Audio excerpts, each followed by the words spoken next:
De même qu'il n'existe plus de bons enfants, rue des Bons Enfants, ni de Lilas à la Closerie, ni de Calvaire, place du Calvaire. De même, il ne fleurit plus de bruyères à Bécon-les-Bruyères. Ceux qui ne sont pas morts tout de suite, des personnages officiels qui en 1891 inaugurèrent la gare, et des premiers joueurs de football dont les culottes courtes tombaient jusqu'aux genoux, se sont rappelés longtemps les terrains incultes où elles poussaient, les quelques cheminées d'usines perdues au milieu d'espaces libres et les baraques de planches qui n'avaient pas encore les inclinaisons découvertes pendant la guerre. En retournant aujourd'hui en ces lieux, ils chercheraient vainement les drapeaux et les lampions ou le vestiaire et les buts de leurs souvenirs.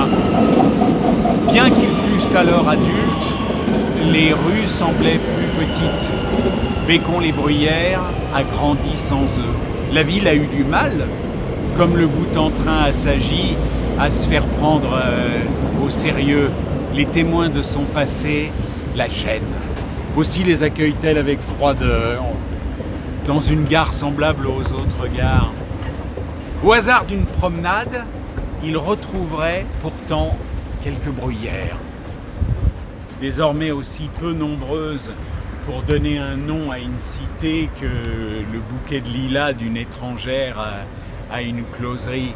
Des maisons de 4 à 8 étages recouvrent les champs où elles fleurirent, comme construites sur des jardins, sur des emplacements historiques, sur des terrains qui, au moment où l'on creusa les fondations, révélèrent des pièces de monnaie, des ossements ou des statuettes.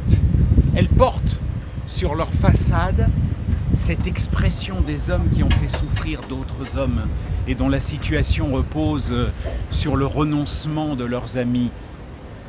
Leur immobilité est plus grande. Les habitants aux fenêtres, la fumée s'échappant des cheminées, les rideaux volant au dehors ne les animent point. Elles pèsent de tout leur poids sur les bruyères, comme les monuments funéraires sur la chair sans défense des morts. Et si pour une raison d'alignement, l'un de ces immeubles était démoli et que de nouvelles bruyères poussassent à cet endroit, il semblerait à l'étranger que ce fussent elles, et non celles qui ne sont plus, qui incitèrent les Béconnais, au temps où la poste et les papiers en tête n'existaient pas, à embellir leur village d'un nom de fleurs.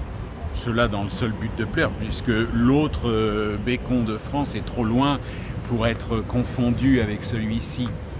Il semblerait aussi à cet étranger que les bruyères naissent ici comme le houblon dans le nord, ou les oliviers sur les côtes de la Méditerranée, que c'est la densité du sol qui ait déterminé cette application, et non, ce qui est plus aimable, le hasard d'une floraison. Bécon-les-Bruyères existe à peine. La gare, qui porte pourtant son nom printanier, prévient le voyageur dès le quai qu'en sortant à droite, il se trouvera côté Asnières, à gauche côté Courbevoie. Il est donc nécessaire, avant de parler de cette ville, de tirer à soi tout ce qui lui appartient, ainsi que ces personnes qui rassemblent les objets qui leur appartiennent avant de les compter. L'enchevêtrement des communes de banlieue empêche d'avoir cette manie. Aucun accident de terrain, aucune de ces rivières qui suivent le bord des départements ne les sépare. Il y a tant de maisons qu'on pense être dans un vallon alors qu'on se trouve sur une colline. Des rues simplement plus droites et plus larges que les autres servent de frontières. On passe d'une commune à l'autre sans s'en rendre compte. On a déjà atteint Suresnes alors qu'on croyait se promener dans Bécon, côté Courbevoie.